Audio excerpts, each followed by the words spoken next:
Assalamualaikum Cik. Maaf ganggu, boleh tak saya nak ambil masa Encik sebentar? Kenapa ya? Saya nak buat satu sesi interview. Boleh lah. Sekejap je tak lama kan? Sekejap je. Boleh. Cik tahu tak apa itu respiratory system? Macam pernah dengar, tapi tak tahu secara jelas ni lah macam mana. Respiratory system ni adalah satu mekanisme yang membantu kita untuk bernafas. Jadi dia melibatkan kita punya hidung dan rongga hidung yang akan menapis dan melembabkan dan memanaskan udara yang masuk ke dalam badan. Faring dan laring. Faring dan laring ni dia berfungsi seperti pita suara lah orang kata. Lepas tu trakea dan bronchius, saluran utama yang akan membawa udara daripada hidung ke paru-paru. Lepas tu yang pastinya ada paru-paru lah, tempat yang mengandungi alveolus dan berlakunya pertukaran gas daripada gas oksigen ke karbon dioksida. Tapi cik tahu tak apa penyakit-penyakit yang melibatkan respiratory system? Yang melibatkan, saya rasa paru-paru berair. Hampir tepat, tapi penyakit-penyakit yang melibatkan respiratory system ni seperti asma. Macam yang kita tahu orang yang susah untuk bernafas. Asma ni di mana keadaan kronik saluran pernafasan menjadi sempit dan meradang. Jadi pesakit tu akan susah untuk bernafas. Satu, pneumonia, jangkitan pada paru-paru yang menyebabkan alveolus dipenuhi cecair atau nanah. Biasanya disebabkan oleh bakteria lah. Tuberculosis, jangkitan bakteria serius yang menyerang paru-paru dan boleh merebak ke organ lain. Tuberkulosis ni juga boleh berjangkit dengan bila kita berdekatan dengan si pembawa lah. Lepas tu kanser paru-paru, di mana pertubuhan sel tidak normal dalam paru-paru yang boleh tersebar ke bahagian tubuh yang lain. Jadi untuk rawatan-rawatan asas seperti asma, punca asma ni dia selalunya alergi lah, habuk, bunga, bulu haiwan. Jadi untuk rawatan-rawatan asas dia ialah kita menggunakan inhaler. Kita menyedut inhaler tu.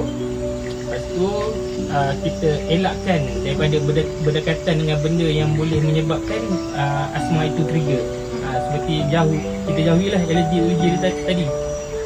Lepas tu ubat kawalan jangka masa panjang seperti kortikosteroid. Untuk pneumonia pula,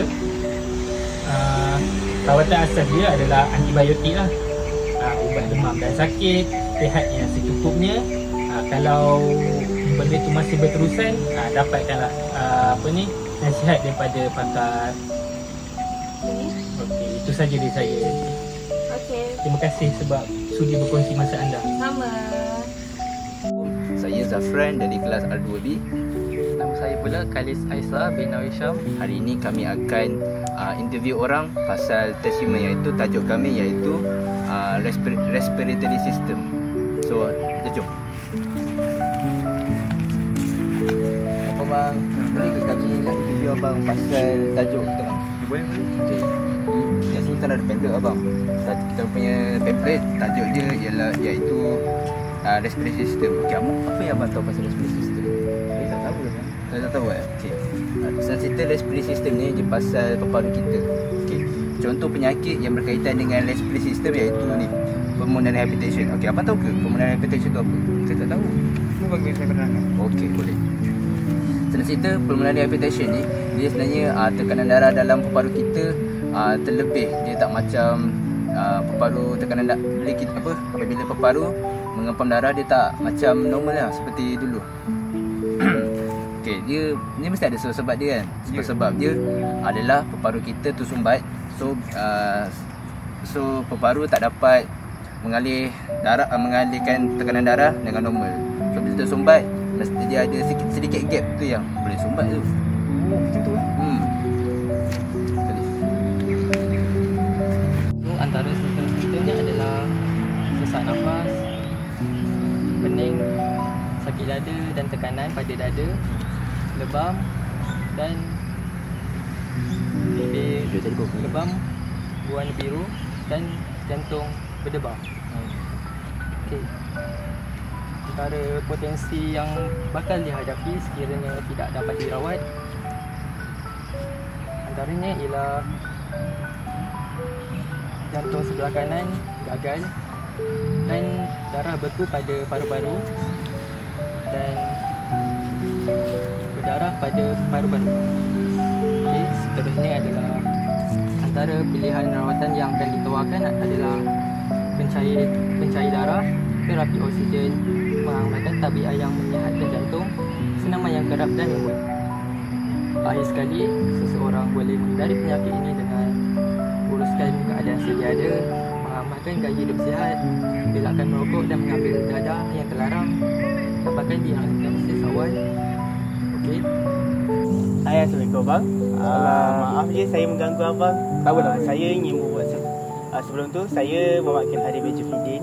Saya daripada KKTM Ledang. Sekarang ni saya membuat survey tentang kesihatan respirasi manusia. Abang tahu kesihatan respirasi tu macam mana? Abang kurang pasti ya. Abang kurang pasti. Okey, kesihatan respirasi ni dia berkaitan dengan sistem paru kita, termasuk saluran pernafasan. Biasanya dia boleh kaitkan dengan orang-orang yang ada asma. Abang tahu orang asma tu macam mana? Orang asma tu orang yang tak boleh nafas, betul kan? Betul. Itu disebabkan mereka punya saluran pernafasan dalam keadaan mengecut. Hal ni terjadi apabila mereka terkena alergi ataupun kena asap-asap yang tebal. Kadang-kadang perfume yang wangi yang kuat pun boleh menyebabkan mereka terkena serangan. Boleh menyebabkan asma tu lah. Ini saya bagi juga abang pamphlet ni. Terima kasih. Okay. Untuk penyebab, kita dah bagi penyebab. Untuk cara-cara untuk elakkannya pun sama juga. Orang-orang asma ni, diorang tak dikena asap, kena elakkan alergi. Kadang-kadang diorang pun kena elakkan daripada lakukan aktiviti yang terlalu berat, yang menyebabkan diorang perlukan guna paru diorang lebih banyak lah. Okey, lepas tu untuk pendapat abang kan, apa pesanan abang untuk orang-orang yang ada asma ni kat luar sana? Pesanan abang? Kalau boleh orang yang ada asma ni elakkanlah, jauhkanlah orang pada merokok ke, asap ke. Kalau boleh inhaler tu jagalah baik-baik sebab benda tu penting sangat untuk orang. Okey, faham. Itu je saya daripada saya untuk hari ni. Okey abang, maaf saya mengganggu petang ni kan. Tak apa, anak malam dah ni kita sama. Okey, terima kasih. Assalamualaikum. Waalaikumsalam. Okay guys, itu sahaja daripada kami untuk respiratory system. Sekian, terima kasih. Bye.